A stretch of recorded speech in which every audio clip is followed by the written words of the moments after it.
Naraz cestí ďalších 2 rokov oprel som si ruky do bokov a začal rozmýšľať, ku ktorému sa vydať.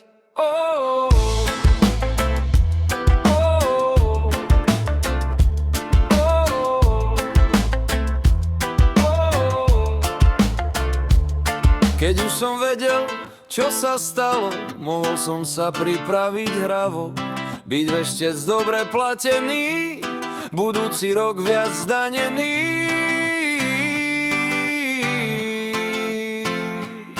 Ale to by mi už bolo jedno. Naraz cestí ďalších 2 rokov čas si z nás spravil otrokov a ženie vesmír rýchlejšie vpred, ako by už nemal zlatý stred.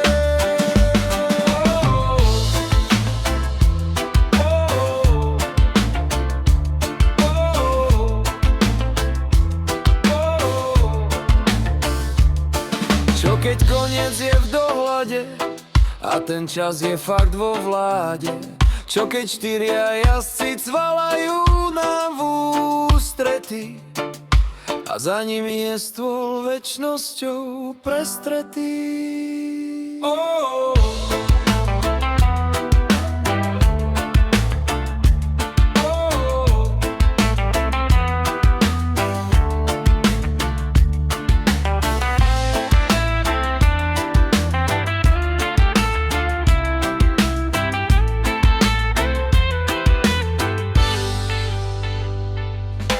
Naraz cestí ďalších 2 rokov sme si všetci hádam za cvokou, len napred do hrozy sa musí smieť, naspäť už cesty nie.